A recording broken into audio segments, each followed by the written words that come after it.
Hello and welcome to the Vitality Hub podcast, your go-to destination for empowerment, inspiration, and tools to enhance both your emotional and physical well-being.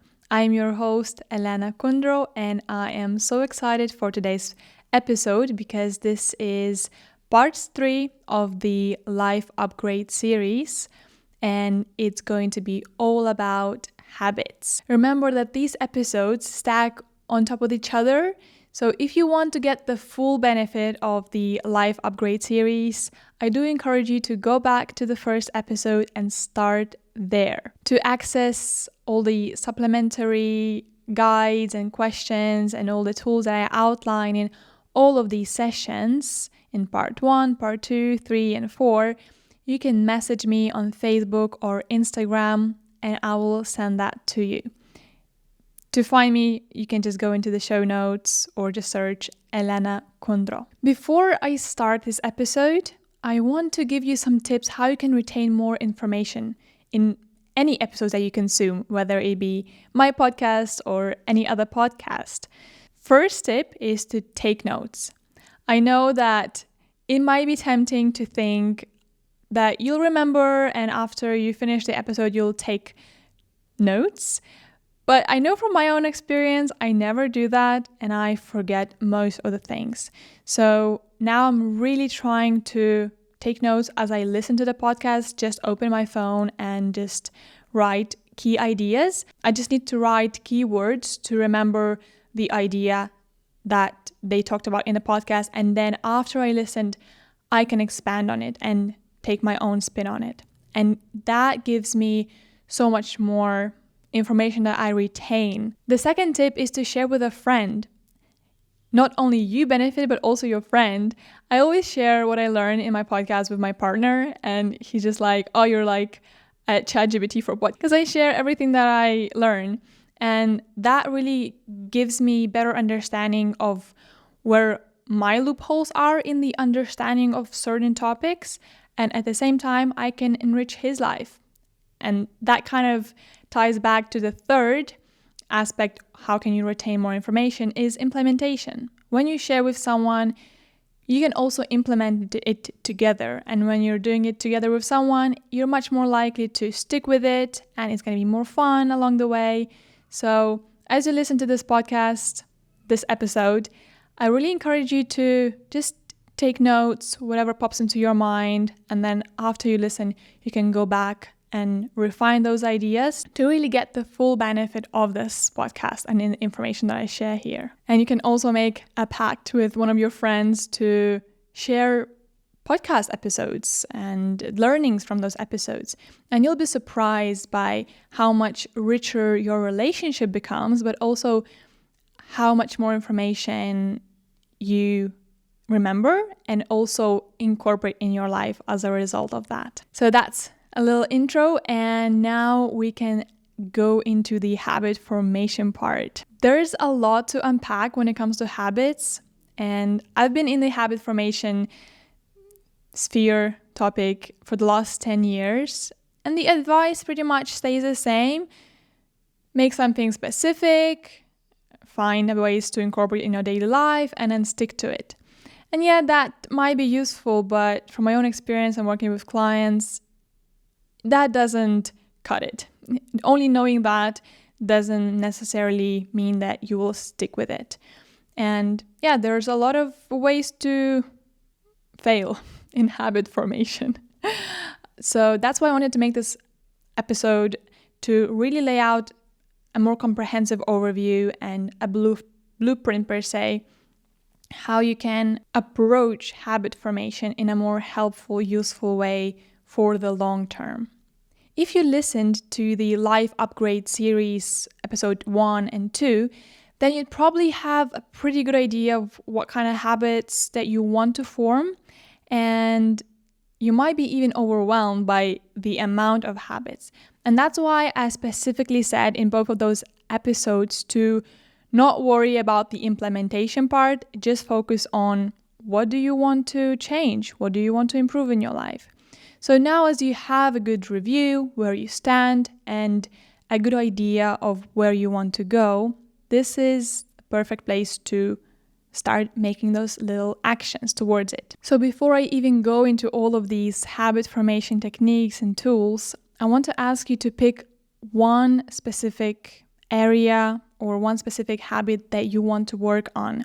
Because if you want to work on everything together, that's career, relationships, and health, then it's going to be overwhelming and just too much. Maybe some people can pull it off, but I would just generally recommend starting with one, and once you get the hang of it, then you can branch out into different areas. So it doesn't mean that you will just have this one habit for the rest of your year. You'll just focus on this habit once you master it. And there's different information out there. Some people say it takes 21 days to form a habit. Others say it's 3 months. But actually, when looking at the data, there's no clear evidence how long does it take to form a habit, because it all depends on what kind of person is forming the habit and how hard is the habit. So really, I wouldn't suggest following this 21-day thing, because depending on your specific situation, it can take longer or shorter. I suggest looking at it from the perspective of ROI, and that stands for return on investment.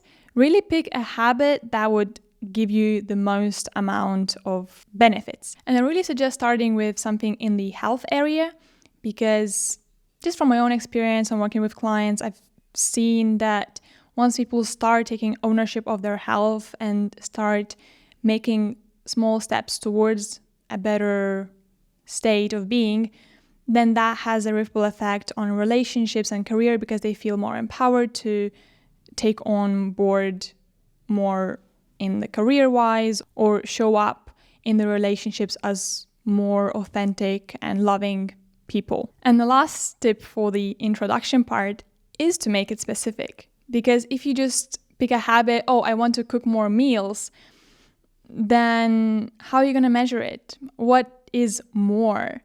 And that should be the end goal. So maybe your end goal could sound like, I want to make 5 lunches that I take with me to work every single week. And that can be a measurable, specific habit that you can see if you're progressing towards it or not. But what to do when you want to form something very big that you failed so many times in the past and you don't really even believe in yourself that you can make it? A lot of times I hear that's losing weight, for example. A lot of people struggle with that and they kind of don't even believe that they can attain it.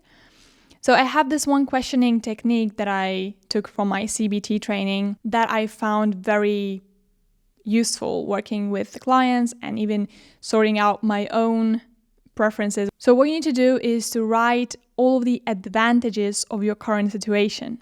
Let's take being overweight as an example, because it's pretty easy to understand for everyone. What possibly could be the advantages, you might think? But actually, when you look deeper, there are a lot of advantages. You don't have to worry about food.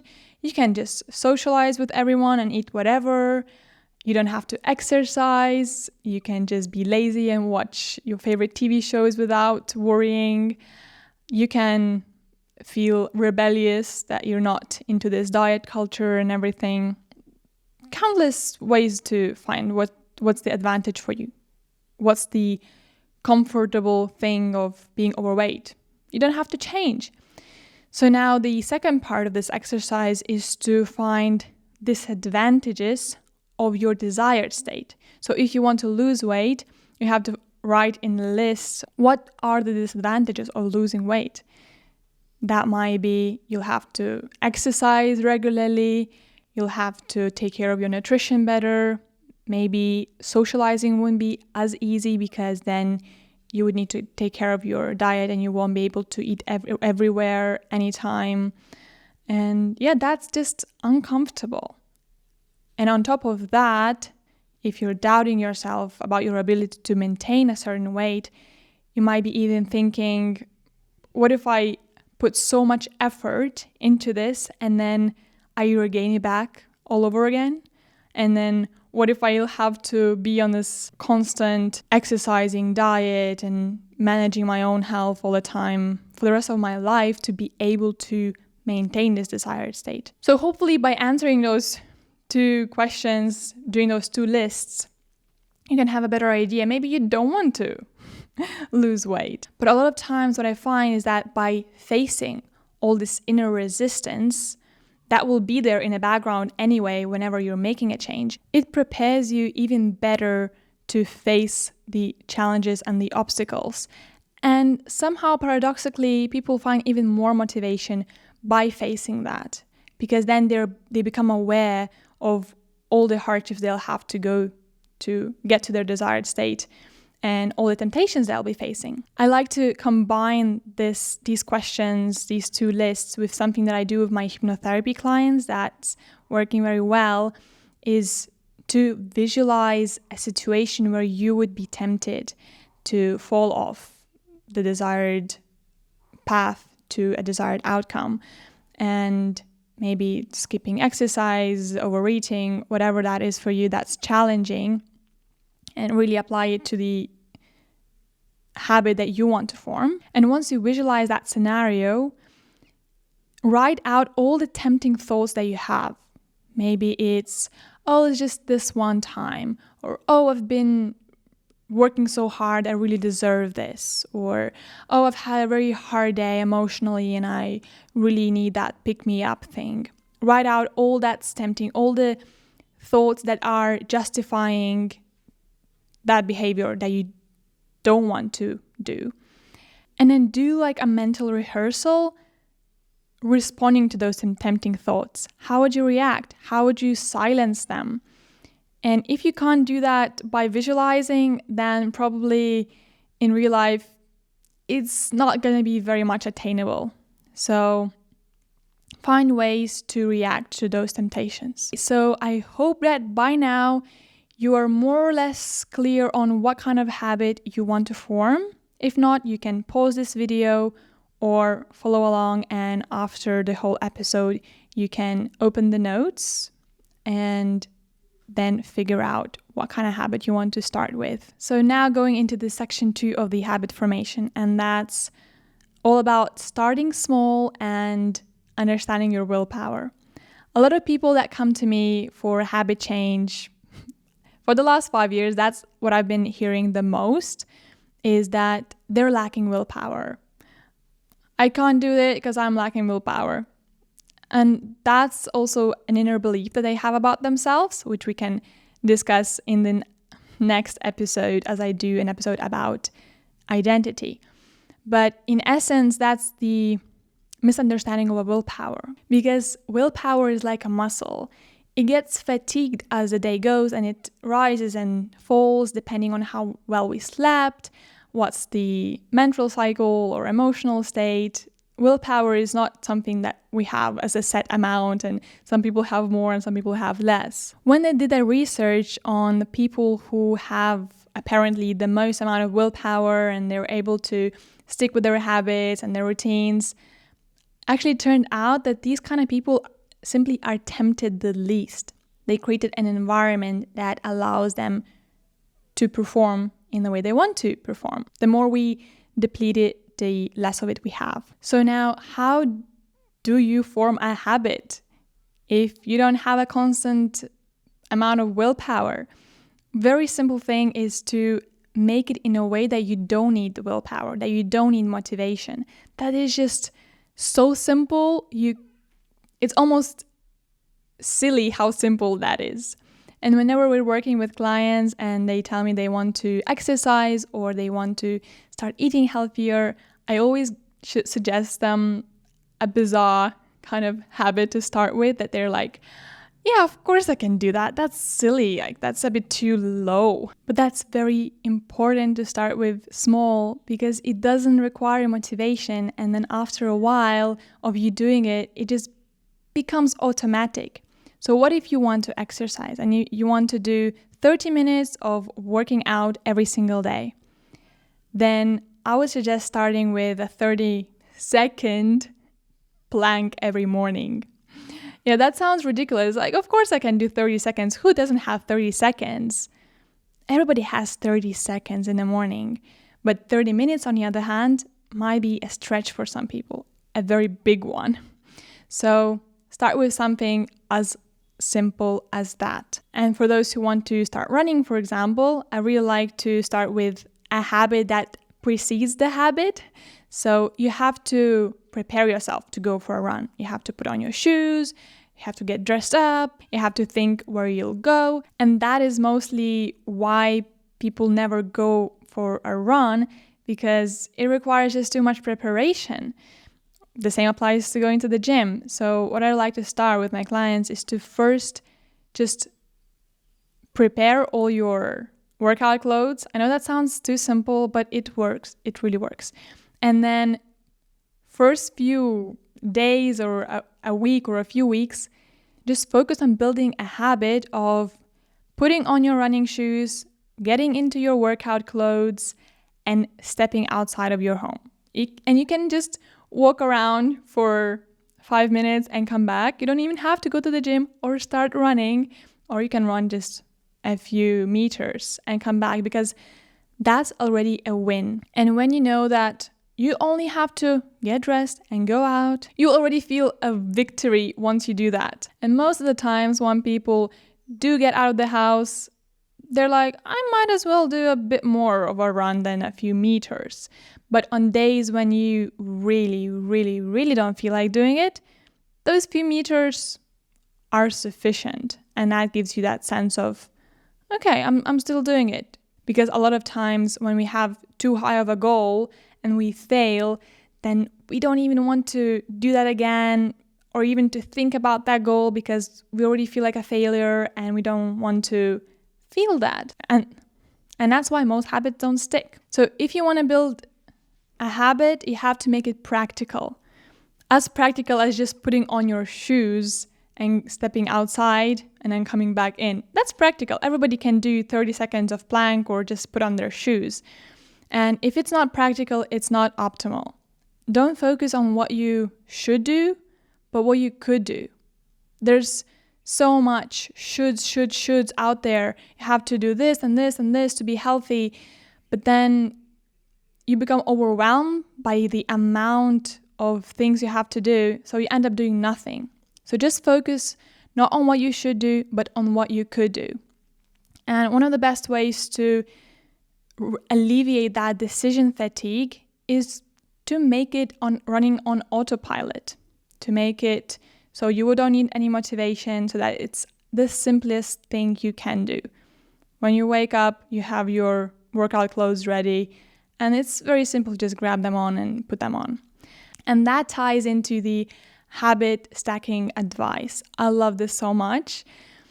So many of my clients are using this and they're saying it works like magic. I really love stacking your existing habits with your desired habits.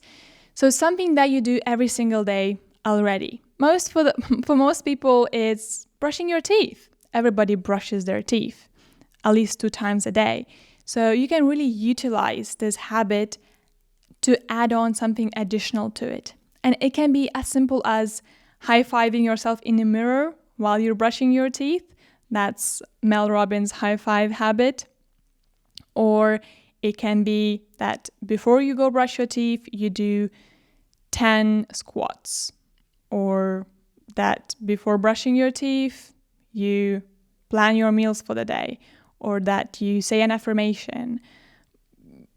Whatever really that you want to build, something very, very tiny. Habit stacking technique can really work well for also creating boundaries and reminding yourself to do something.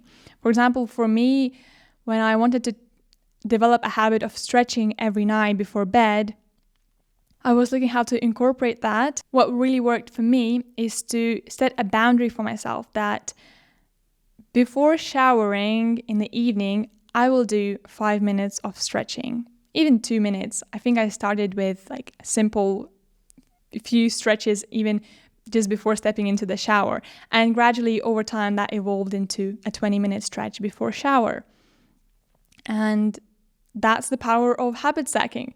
I remember when I was developing this habit and I would just forget and I would go into shower, already step into the shower cabin, and then I would remember that, I didn't do my yoga thing. So I would get out, do a few simple stretches, and then get back in. And that's how it works. It reminds you of the thing you want to stack it upon. That's why it's called habit stacking. So really, really utilize that. Think about the activities you do every single day and how you can combine something on top of them. And that can also be boundary setting. For example, for one of my clients, what worked is that she had a habit of watching TV shows with her partner in the evenings. So we decided that she won't go watching the shows before she plans her meals for the next day. And that really worked for her. Okay, so you have your tiny habit, you have your habit stack, you have it clearly measurable, but how do you go from this tiny 30-second plank into your goal that you identified in the first part of the habit formation, that you want to do 30 minutes of exercise? And that's where 1% improvement comes. You just add little by little, literally like tiny bits until you end up at your desired habit. So the goal here is to add in such small increments that you wouldn't feel the stretch and it wouldn't become uncomfortable, so that your temptations would come in and you'll have to use your willpower to really persevere. So if you do 30-second plank, you can add 10 seconds each day until you build a minute and a half plank. And then once you do that, you can choose another exercise again, 30 seconds or 1-2 squats, and then add a squat a day, so that you can comprise your routine of few simple movements and add on them. And then once you get to 5-minute mark, you can look up maybe workout videos and follow along with them. And gradually, once you just get used to that, you'll realize that, oh, you're doing 30 minutes a day and it doesn't feel like a stretch, because you've built over the months this habit of every morning before shower, coming into your yoga mat and doing the thing. And if it progresses into bigger habits, for example, if you want to form a meal planning and meal prepping habit, you can start with shopping, you can start with chopping a few veggies the night before, or soaking your overnight oats or your chia pudding, or prepping your smoothie in a Ziploc freezer bag. But over time, it does build into a bigger habit to meal prep, for example, for a few days, or prepare your breakfast for the whole week and stuff like that.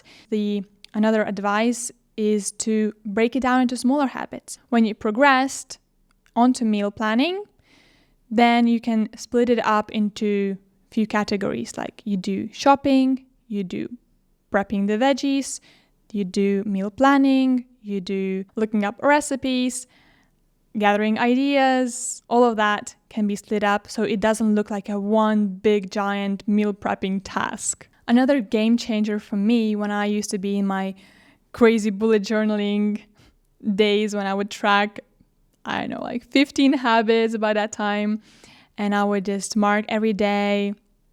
I make it colorful and fun. I loved it, but it would take so much time. But what really saved me to keep track on all these habits and to maintain them and not feel like a failure is that I implemented this 1-day rule, basically, that I never would allow myself to miss a habit twice. So if I'm doing something every single day, like the stretching before bed thing, and if I missed yesterday, I'm not going to miss today. And I just make that a hard rule. And I think there were times that I missed it twice because I was traveling or something. But because I had this easy relationship with my habits, that my main goal was to bounce back up as quickly as I could, it didn't really bother me because I wouldn't perceive it as failure. I knew that failure will come. I knew that I will slip, and everybody does that. And the highest performers are those who get back up the fastest. Because most people, when they fail, they wallow in it and sometimes never get back on track, or get back after months and months, and they have to build it back up. But as soon as you slipped, as soon as you noticed, just do something small to get back. Doesn't have to be maybe a full-blown half an hour workout if you can't do that, but getting back to 5 minutes, 10 minutes, just to maintain that. So when I had my bike injury and then I had a skiing injury, before that I had a habit of working out every day and then I couldn't walk. So I still try to find ways how I can exercise at least a little bit to just maintain that habit and get back as soon as I could. So just remember that failure is going to happen and you should plan for failure. What will happen when you fail? What will you do? What's your backup plan? And learn from those setbacks. What could you do differently? And just improve along the way and you'll form bulletproof habits. Because just by listening to this podcast and following all of that, you could have a pretty good map on how you want to include a habit, but the real learning will come from experience when you really start implementing it and adjusting and seeing what doesn't work and what works.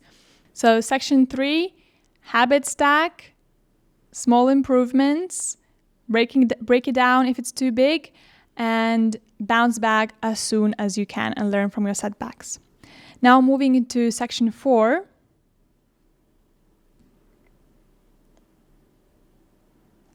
That's all about finding rewards, pleasure, and building that environment that's conducive to change. It's very important to find little ways that the habit can be pleasurable because rewards ramp up motivation. And it doesn't have to be an extrinsic reward. It can be an intrinsic reward. I really love Dr. Huberman's podcast, and he talks a lot about that, how you can reward yourself for a certain behavior. And even the habit checking for some of the people is very rewarding. When you check a habit that you did it, it gives that sense of empowerment and accomplishment. So you could try that out as your reward system, or you can make it something more tangible, like you would buy something for yourself after a certain amount of time, you never miss that habit, or you would go on an adventure, have some kind of experience, just something pleasurable, something that would be me time and that you would be really looking forward to. Another way to make habits more pleasurable are right here, right now, to get that instant gratification. How do you make that meal prepping more pleasurable? For me, it's listening to music or podcast. The same works with exercising. When I play my favorite songs, I enjoy working out much more. Or when I'm listening to a very interesting podcast, I can walk much further than if I was just not listening to it. So find ways to make that pleasurable. I know some people only allow themselves to watch their favorite shows while they're on the indoor cycle or they're running in the gym. So you can try that out as well. When it comes to eating decisions, finding pleasurable alternatives to sugar can make a massive impact in allowing you to quit sugar. Because if you just quit all sweet senses from your life, you'll have massive withdrawal syndromes in a way that the sacrifice won't be worth it. When it comes to sugar, we have a need for sweetness. And a lot of times that need for sweetness also comes together with need for comfort, need for something soothing, relaxation, that's a break. And you can find ways how can you give that to yourself in a most pleasurable way? What does that habit give you? Maybe that's a sense of comfort, ease, relaxation, something sweet, so that's pleasurable. So you have to find ways how you can get the same needs met in a different way. So if you want that, if that coffee break with a cake is your relaxation time, maybe you can get that relaxation time somehow else. Maybe you can go for a walk or just relax comfortably in a chair to get the same needs met. And then another thing is to find alternatives. For me, that's been the thing that helped me quit sugar because I love sweets. I love desserts. I love making them. And simply by excluding all the sugar from my life, all the desserts, just would not be an option for me. When I found alternatives to sugar, now I'm enjoying it. I don't even think about coming back to all these sugary desserts because that doesn't even taste good anymore. So next, very important step is to create a conducive environment for change. And that is most oftenly overlooked and is responsible for all the failures in developing the habits, because it's very hard to go against the grain every single day. And if your whole social environment, all the people are kind of ridiculing you for the habits you want to develop and adopt, and then you're the black sheep in the crowd, most often it won't work for the long run. You really have to put most of your attention into building a community, people around you who want to develop the same habits that you are looking to develop. So really look how you could attract people that are in a similar situation in life. Ask yourself, where could you find individuals who are looking to develop your desired habit, or who, better even, are already embodying the desired lifestyle? Maybe some hobbies, a club, group of some sort. It can also be online. It's very important just to feel that you belong to somewhere and that you are supported. There are the twin studies that are measuring and tracking twins who are identical twins, what influences their health over the long span. And you know what they found? It's not the genetics, it's actually what kind of partner they're marrying to. So that's very interesting, because when you think about it, when you wake up every day and live with the same person for 10, 20 years, you want it or not, you're probably gonna take over some of their behaviors. And if every day they're eating pizzas and cakes by the TV, it's gonna be harder to resist after 10 years together, unless you really form a very strong self-identity and you have people around who are identifying as well as those who are into healthy lifestyle and movement and food that would nourish ourselves. You can just do a brainstorm if you feel like there's nobody in your environment who already embodies your desired change.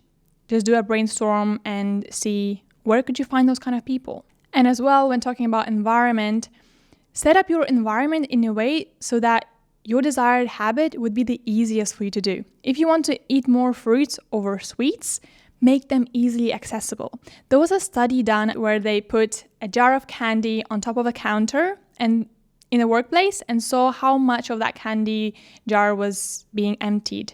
And actually, it would be completely empty by the end of the day if the jar was visible, on plain sight, easily accessible. And then the next week, they changed it. They put the jar in a drawer. Like, it was right below. It wasn't miles away. But just by simply hiding that jar of sweets out of sight, that jar would be pretty much full by the end of the day. So what does that say? That we have to put things inside that we want to consume. The same goes for your fridge. If you bring your greens and then you stuff them in the drawer somewhere that you don't even see them when you open the fridge, or you put them in, containers that you can't see visually what's inside, most likely they're not going to get used. That still happens to me this very day. I buy loads of greens, and if I don't put them where I could see them, sometimes I end up spoiling some of them. And it's me talking, who's been eating healthy 10 years plus. And so don't be hard on yourself. Just make it simple. Keep what you want to eat inside. Chop up some veggies. Prepare something healthy to snack on. And keep the things you don't want to eat somewhere out of sight. There was someone even saying that you should wrap things that you want to eat in transparent plastic. and the things that you don't want to eat in a foil so you would not see what's inside. And that apparently works for people. So you can try that out as well. And remember what I said previously, that people who have the most amount of self-control are the ones who are tempted the least, because they don't have to use their willpower on every single step they take, because they made their environment the easiest and most conducive for their change. And lastly, for the environment and social aspect is find accountability, find support. That goes along with joining groups of people who are into exercising and eating healthily.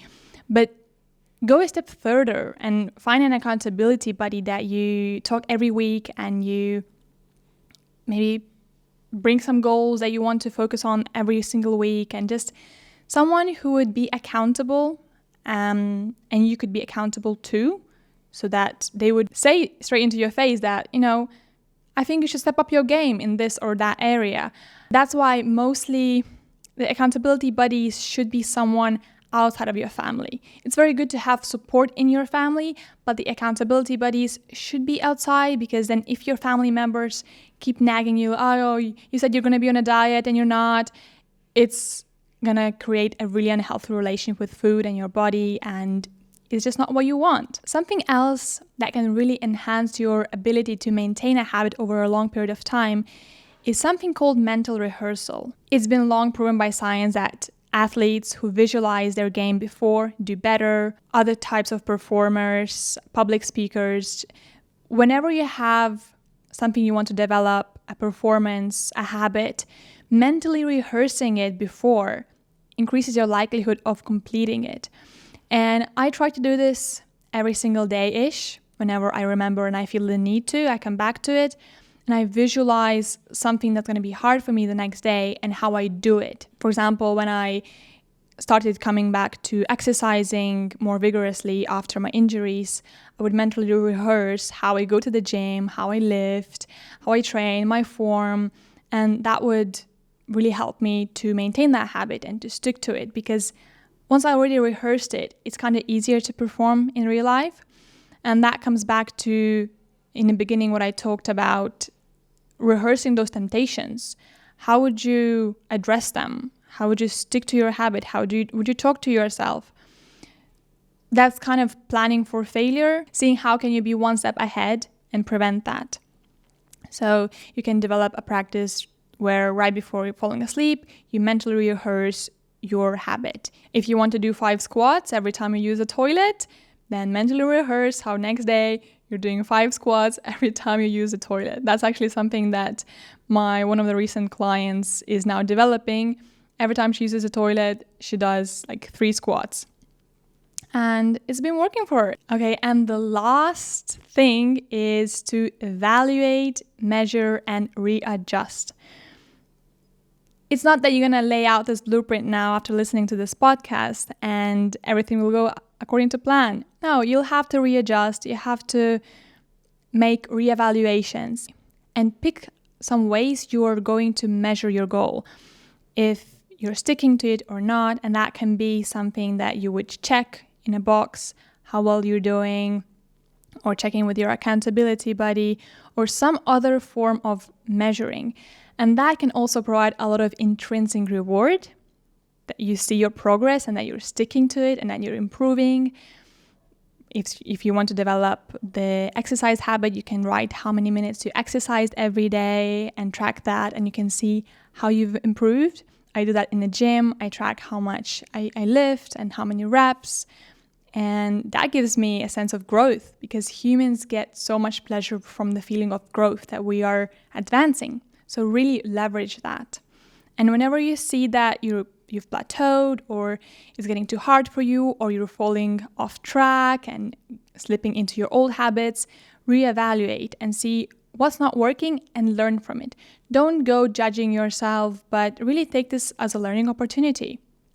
Every time you fail, congratulate yourself, because you've learned something new about yourself and something new how you can readjust and make improvements. Okay, so that is it on the habit formation. I know there was a lot to take in. I hope you took notes, and I'm really curious what you will share with your friends. and how will you apply that in your real life. Share with me what kind of habit you're starting with, how you're going to implement it. You can tag me on socials, on Instagram or Facebook. You can upload it on your story. I always love hearing from you because that is very important for me, as it fuels my mission and provides me motivation to do more of these podcasts and share more to help you live a better life. And just remember that all of this habit formation is not a destination that you're going to reach at some point and you'll be done forever. No, it's a journey.